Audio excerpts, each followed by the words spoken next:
In today's video, I'm going to teach you how to create team folders in Zoho WorkDrive. Team folders are shared workspaces where your group can collaborate, store files, and organize projects in one place. I'll walk you through the process in the web app and share a few helpful tips so you set things up the right way from the start. First, sign in to Zoho WorkDrive in your browser. On the left-hand sidebar, look for the section labeled Team Folders. This is where all shared workspaces live. To create a new one, click the plus icon next to Team Folders. If you don't see the plus icon, your organization may have restricted who can create team folders. I'll explain that permission setting near the end. A dialog will open asking for details. Start by entering a clear, descriptive name.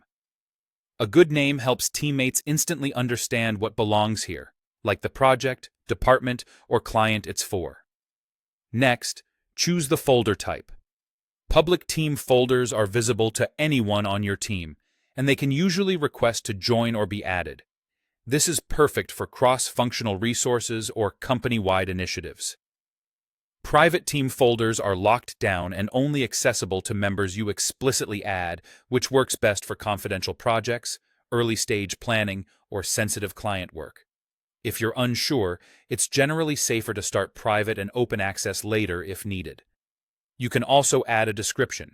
This is optional, but highly recommended. Use it to clarify the folder's purpose, what content belongs here, and any naming or organization conventions you want teammates to follow. When you're ready, click Create. Right after creation, you'll have the option to add members now or skip and do it later. If you're inviting people now, type their email addresses and assign roles. Admins can manage members and settings. Organizers can structure content by creating and arranging folders. Editors can create, upload, and modify files. Pick the least privileged role that still lets teammates do their work. If you'd rather wait, skip this step and add members later from the team folder's members or settings area. You can always change roles as your project evolves. A quick note about permissions. Whether everyone can create team folders or only certain people depends on your organization's settings. Admins control this in the admin console under Roles and Permissions, where they decide who can create public and private team folders. If creation is restricted, reach out to your admin to request access or to have a folder created for you. That's it. You've created a team folder and set the right visibility and membership to keep your work organized and secure.